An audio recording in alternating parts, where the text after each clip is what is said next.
ত্রিপুরা রাজ্য থেকে প্রবাহিত কালন্দী খাল। আখাউড়া স্থলবন্দরের পাশ দিয়ে বাংলাদেশে বয়ে চলা এই খাল দিয়ে প্রতিদিনই ঢুকছে অপরিশোধিত শিল্প বর্জ্য। ত্রিপুরার হাসপাতাল, শিল্প কারখানা এবং আবাসিক এলাকার নোংরা পানি পরিশোধন ছাড়াই ফেলা হচ্ছে কালন্দী খালে। এই দূষিত পানি মিলছে অন্য খাল ও জলাশয়েও। এতে একদিকে যেমন হুমকির মুখে জীববৈচিত্র্য, তেমনি ছড়িয়ে পড়ছে রোগবালাইও। ময়লা পানি এগুলো তো আর ভালো পানি না।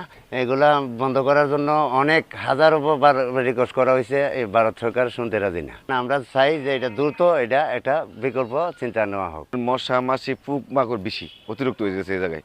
এরপর আবার ধানি জমিন ক্ষতি করে দিচ্ছে। বাথরুম সব ধরনের পানির লাইন এই ড্রেনের মধ্যে তারা দিয়ে দিচ্ছে, হাসপাতাল থেকে দইটা সবকিছু। গুড়া গাড়ি হাতে ময়লা চলে যে গুড়া, এই যে গুড়া এখনো চলছে না, গেছে পারে বন্য হয়েছে, এটা এই চুলকানি এখনো জানাই। বাংলাদেশে যে ময়লাযুক্ত পানিটা আসছে, এই পানির কারণে তো যারা এই পানি দিয়ে কাজ করবে, এই ক্ষেত কামারের কাজ করে, তাদের তো বিভিন্ন ধরনের চর্মরোগের প্রাদুর্ভাবের সম্ভাবনা তো অবশ্যই আছেই।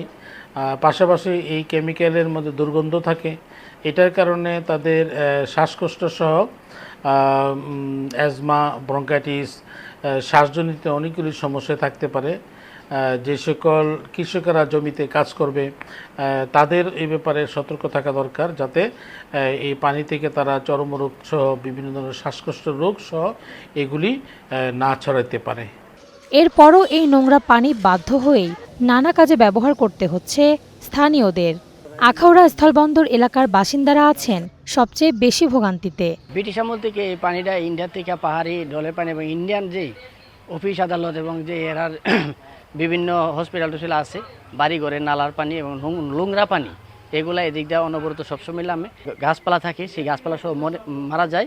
এটা বিষাক্ত পানি। আমাদের দোকানদারি করি, মানুষের বসে দুর্গন্ধ আসে, ওই পানিটা দুর্গন্ধ। যদি পানিটা এটা রিপেয়ারিং করে দেওয়া হয় বা যদি পরিবেশ করে দেওয়া হয়, তাহলে জিনিসটা সুন্দর আর কি, তাহলে দুর্গন্ধটা থাকবে না। গন্ধের কারণে চলাচল বসে থাকাটাও খুবই কষ্ট লাগতেছে, হাঁটাহাঁটি করতে চলাফেরা করতে খুবই কষ্ট হচ্ছে আর কি। কৃষি বিভাগ বলছে, এই পানি সেচ কাজে ব্যবহার করায় ফসলের ক্ষতি তো বটেই, কমছে জমির উর্বরতা শক্তিও। খুব দূষিত পানি এখানে আসতেছে দেখা যাচ্ছে এবং ফেনা ভাসতে দেখা যায়, এবং কৃষকরা উপায় না পেয়ে এই পানি সেচের জন্য ব্যবহার করছে। কিন্তু আসলে এইসবের মধ্যে হেভি মেটাল থাকার সম্ভাবনা রয়েছে এবং অনেক বিষাক্ত পদার্থ থাকার সম্ভাবনা রয়েছে।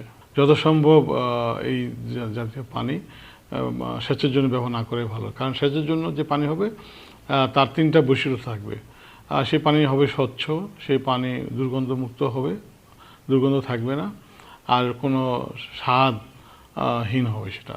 এ বিষয়ে একমত স্থানীয় প্রশাসনও। সমস্যা সমাধানের প্রস্তাব পাঠানো হয়েছে ঊর্ধ্বতন মহলে। এটা আসলে ডিসিজ কনফারেন্সে আমি কিছুদিন আগে যে জেলা প্রশাসক সম্মেলন হলো, সেখানেও আমি বিষয় উত্থাপন করেছিলাম।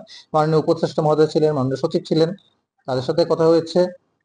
তারা সবাই অবগত, এবং ভারতের বাংলাদেশের হাইকমিশন যে আগরতলা আছে, ওখান থেকে আমাদেরকে ফোন করা হয়েছিল যে ওখানে তারা পানির প্রবাহ যাতে ঠিক থাকে এবং যাতে বিশুদ্ধ হয়, সে বিষয়ে তারা জোর পদক্ষেপ নিচ্ছে এবং আশা করি খুব তাড়াতাড়ি সমাধান হয়ে যাবে।